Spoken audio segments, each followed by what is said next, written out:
next up, we want to say thank you to Sylvia Earle, as also known as her deepness, for setting the world record for untethered dives at a depth of 381 meters, 1,250 feet. Has spent her life as a tireless advocate for the oceans.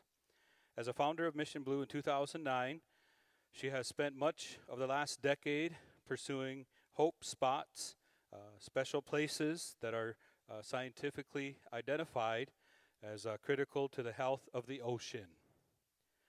Earlier in her distinguished career, Earle conducted extensive research on the impacts of the first Gulf War on ocean life. She investigated the Exxon Valdez oil spills and the Deepwater Horizon disaster. She has spoken out against the destruction of the oceans at the United Nations and has been honored with numerous accolades for her lifetime contributions towards building greater understanding in the general public about our relationship with marine life. Let's give a welcome to the founder of Mission Blue, Sylvia Earle.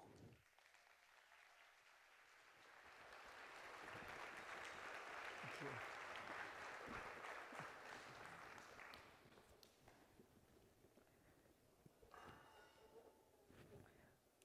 What an honor, a privilege to be here with you, to celebrate the wild, what remains of it, what we can do on our watch to safeguard what remains, land and sea, and to restore what we can while there's still time.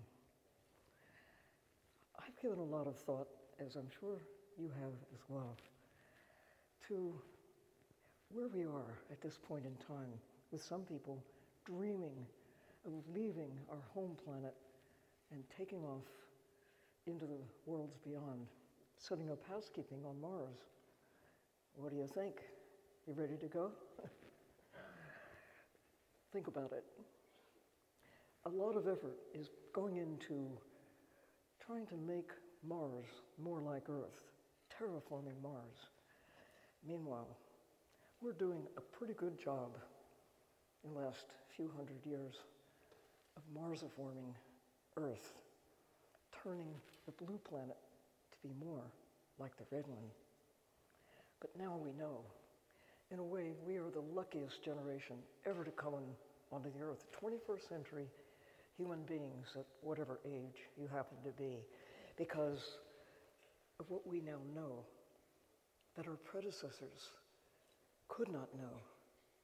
The children of today, even 10-year-olds, are armed with knowledge about what Earth looks like from space. They can look at the stars and have some idea of what they are. Now we know that this planet, blessed with an ocean that makes life on Earth possible, it's mostly blue. That we are the water planet. 97% of Earth's water is ocean. Only about 3% is fresh water. But even that 3% is absolutely dependent on the existence of the ocean through the water cycle, through not just the physical processes, but because of the biogeochemical processes that have made Earth habitable. Before I go further, I want to say how privileged I am to follow the previous two speakers. I wholeheartedly embrace the history of the WILD conferences. I so appreciate the origin story of where this gathering came from and how we got to where we are. And then hearing Christine Mittermeier describe in such powerful terms and images the plight of the ocean and how all life on Earth really is dependent on the existence of the ocean. It doesn't matter where on Earth a creature lives, in the warmest, driest desert, the densest human city, or the deepest ocean. All life is really here because an ocean, the living ocean, is here. And it's only right about now, armed with knowledge that goes back to the history of humans and our evolution of understanding who we are, where do we come from, where could we be going if we could get our act together and learn how to make peace with nature, find our place within the natural systems that make possible our existence. That is the blue face of the planet, the Pacific Ocean. But hey, it's all one ocean. It all connects.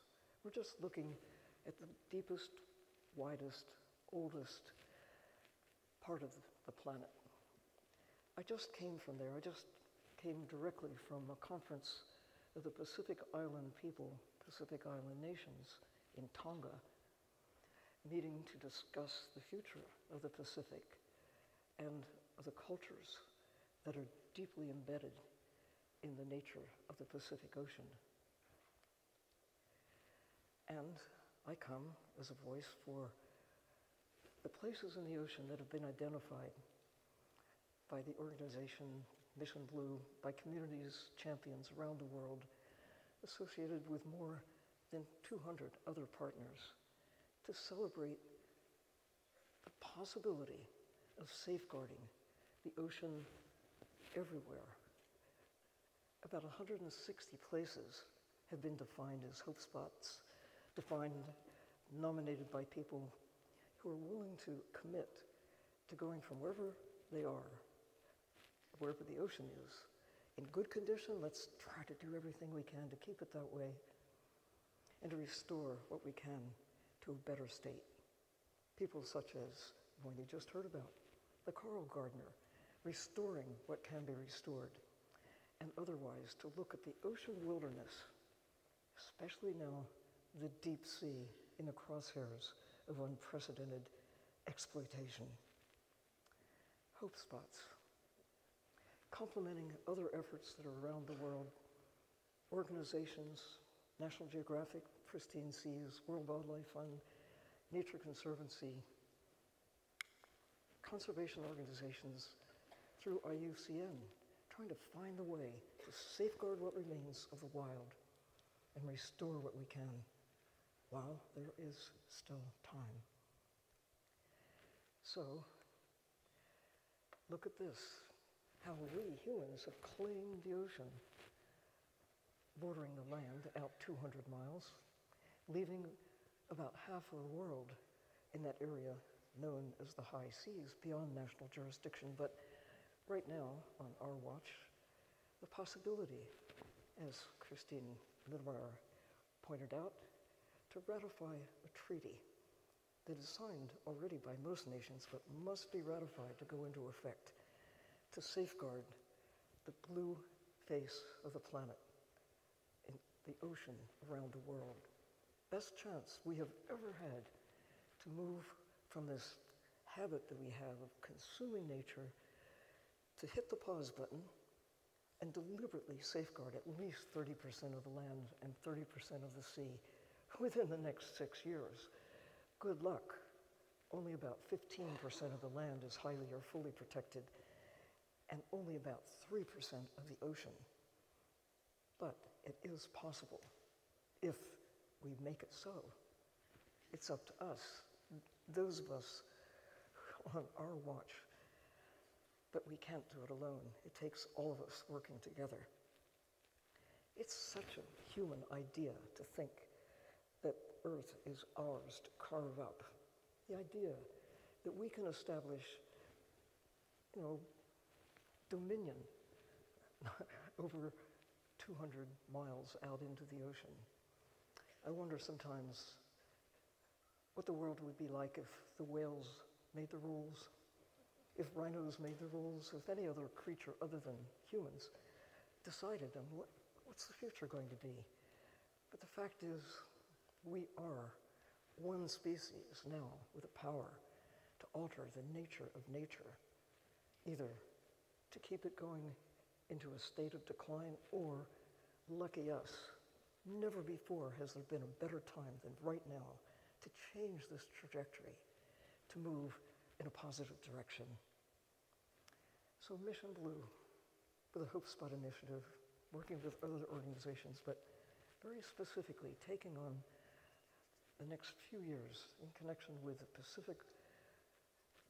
the Polynesian Voyaging Society, with the people of the Pacific, seeking unity to recover their cultural heritage and to work together to bring unity for the protection of the ocean. The ancient pathways in the Pacific that joined the islands that are scattered all across that blue face of the planet were depicted on those ancient sailing charts as an octopus with arms originating in a place, Tahiti, but with these extensions, these pathways in the ocean, that the open canoes, the vakas, connecting the people of the Pacific. Curiously, they followed some of the same pathways that creatures of the sea, the whales, the tunas, even the smaller creatures, as well as the larger ones. Ancient pathways following currents, and mindful now of the greatest migrations of life on Earth, from the deep sea at a depth of 100 to 1,000 meters, the twilight zone down to darkness. Every day, creatures from the deep actually return to the darkness, and by night come up near the surface to dine on the productivity that sunlight has generated with the plankton in the surface waters. Only now are we really beginning to understand the importance of this layer of life in the ocean that lives right at the edge of darkness, right at the edge of where the greatest habitat for life on Earth actually exists. It's below the twilight zone. Most of life on Earth lives in the darkness, illuminated by the flash, the sparkle and glow of bioluminescence. Amazing. It's just about now that we're beginning to appreciate the importance and the diversity and abundance of life in the ocean. At the same time that we're just beginning to recognize how much damage we have already inflicted on the cornerstone of our life support system. It's great to get out in the ocean and watch the carbon cycle in action, the distribution of nitrogen, of sulfur, of phosphorus, of all the elements of life, passing from one creature to another. This is what makes the world go round. It's the food chain, you could say, in action. Nice to observe without being a part of it yourself. But to look as the people of the Pacific are now with a new Wananui Akea voyage, to really try to bring people together across the Pacific, but more importantly, across the world, to understand the importance of working together to safeguard the ocean, especially the high seas beyond where nations are claiming jurisdiction. Just in the past year, 2 years actually, privileged to be able to go to the head of the octopus in Tahiti, a place where leaders come together to really dream and scheme and decide about the way forward. And just recently in Hawaii, at a conference that happens every few years where the people of the Pacific come together to celebrate life with art, with music, their culture, but also increasingly what can be done to come together to take care of the ocean that is critical to everything we care about. No ocean, no life. No blue, no green. No ocean, no us. This is another view of that octopus, the head of the octopus. There it is, Tahiti, where a nonprofit organization, the Tetiaroa Society, is based, funded, curiously, by the Brando, a luxury resort that is really built on the principle of giving back to nature and building something that is really from the very beginning, designed to be compatible with land and sea. Working with the Polynesian Voyaging Society, one of the things that Mission Blue is committed to, and that Hero Society as well, is to figure out, after thousands of years of voyaging across the surface of the ocean, listening and mindful of the birds, the waves, the wind, navigating without what has now become modern navigation techniques, working with nature to find their way across the great ocean wilderness, to ask the question, what's under the canoe?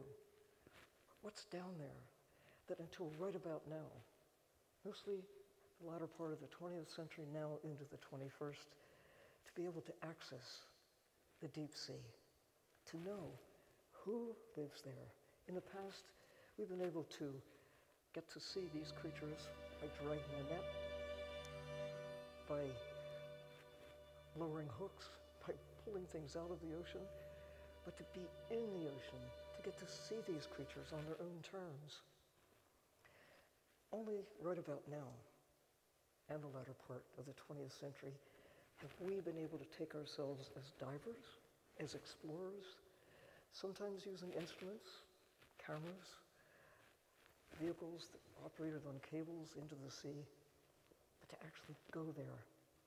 So about this time next year, these two little submersibles now under construction will be able to go to the twilight zone. And as was pointed out in earlier presentations, having an experience in the wild really is transformative. Now, diving, that's very personal. You feel the ocean, you feel the pressure, you're there as one with the creatures. To be able to go in a one atmosphere container, you don't have to worry so much about time. You've got many hours, not just minutes, and you can wear whatever you like. Introducing the Minister of the Environment from Ecuador to a little submersible a couple of years ago was transformative, an experience. He is a diver. He loves the ocean, but he's never seen the ocean at the twilight zone before. He was a little apprehensive. So great. But he got over it. And when we got to the bottom, Can you do it with your head? Oh, it's right, right over your head. Oh my God. Oh my God. This just, it didn't happen right now. Unbelievable. you never know what's going to happen. Even as a diver, you don't know what is going to happen. I had spent most of my life, actually, starting in the 1950s, exploring the ocean using scuba, mostly as a botanist. I am a scientist, and getting to know the creatures one-on-one. But the advent of the new technology that has enabled us to go high in the sky and look back on Earth, this blue miracle in the universe that's really not very friendly, other than right here, really transformed me as a witness to the changes that are taking place out of sight, and for most people, out of mind. But I'm mindful, too, that this is the best chance we will ever have to safeguard what remains of the great ocean wilderness. And not a lot of it is true wilderness anymore. But saving what remains and restoring what we can, that has to be high priority for everyone, everywhere, if we want to breathe, if we want a planet that works in our favor. I've had the pleasure, the privilege of using more than 30 different kinds of submarines, from little one-person systems to those that dive into the deep sea. I love being there by myself as a diver, wrapped in a metal suit that enables me to withstand pressure and breathe air at the atmosphere, the same as in this room. And I love living underwater. It's like camping in the forest. Jane Goodall had 15 years, day and night, living with one species that she got to know pretty well, chimpanzees. But what would she know about chimpanzees or anything else? using standard oceanographic techniques, dragging a net through the forest, or lowering a hook, hoping to catch a chimpanzee, and then dissecting it and trying to figure out, who were you? That's how most of our knowledge about the ocean has been derived until very recent times. Being able to use the technology that now exists with a spirit of care, not for exploitation, but for really trying to understand who we are, how do we fit in, who are all these other creatures sharing the world with us. To be able to share that view is a commitment that I have. I want all of you to see what it's like below where sunlight shines, the edge of where the deep ocean wilderness really begins. The diversity of life is greater there than anywhere else on the planet. The divisions of life that are unique to the ocean. Sharing it with National Geographic, a 5-year project to take children, kids, scientists, to go down in little submarines and explore for themselves. It's just there to be done on our watch. Why? Why do we need to do this? Because we are still looking at nature in the traditional way that has really enabled us to go from where we were 10,000 years ago to where we were 500 years ago when there were only 500 million people on the planet, to 2 billion when I arrived. Now 8 billion of us thriving because we have consumed nature to foster our prosperity. What does it cost? Whales, products, oil, bone, meat. That's how we began with our relationship with these intelligent creatures, with their societies, with their cultures, with their language. Good news, it took a while, but people came on my watch to see the whales with new eyes. Now, most countries around the world, most people around the world, look at whales with affection, with respect, would not think of killing a whale, and not have a new value, a new ethic. Not so much with most of the fish. Tunas are now being taken the way whales used to be taken, by the ton, for similar reasons. In some cases, for food, but mostly for money. Taking wildlife for commerce. It's like rhino horns. Throw away the rhinoceros. You just sell the wild animal. It's not respecting the creature for who he or she might be. Krill in Antarctica. This is wildlife. These are creatures as wild as any songbird that are being transformed into products. We have to have a new way of looking at life in the sea. We have traditionally looked at all of nature as how can we use it to foster our prosperity? All creatures do. I mean, all creatures borrow, but it's a give and take. We are really good at taking. We're not so good at giving back. Populations of squid around the world have plummeted just since the 1980s as the popularity for calamari, not an essential food item. It's a choice to eat tuna, to eat calamari, if you will, to dine on ocean wildlife. This is a fact right now in the 21st century. Well, there are some really successful and honorable, worthy projects dedicated to rewilding the land. Billions of dollars of subsidies are being invested in de-wilding the ocean by the ton, thinking of them not as wild animals, creatures that are part of this network of life, but rather as something that can be sold. And that's part of the blue economy, quote, sustainability model that needs to be rethought. We need to look with new eyes at what the real value of fish, squid, krill, and other ocean wildlife are to us, all of us. The most important thing that we take from the ocean, after all, is not tons of squid. It's not swordfish, barrels of oil, or whatever. It's our existence. That's what we take from the ocean that really matters. We've begun to appreciate that. There's still a lot of clear-cutting of forests, but we're clear-cutting the ocean without the same degree of awareness or respect for what we're losing. This is the time, and this conference, the WILD conference, to put on the balance sheet, of course, the history of our relationship with the land, and to realize that it is intimately, inextricably connected to the wild in the blue part of the planet. What we consume without giving it a second thought about ocean wildlife is part of the problem. It's not about people who are reliant on wildlife as some are on the land. Some are reliant in the sea. That's not the problem. The problem is the aggressive extraction of whatever it is, oil, gas, minerals, wild animals from the ocean, that is causing the change in the nature of the ocean.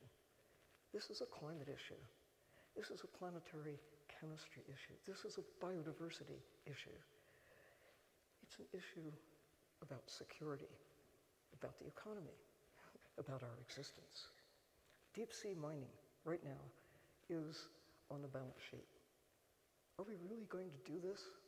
For the first time in all of history, go to the deepest parts of the ocean to take these nodules that have been growing for millions of years.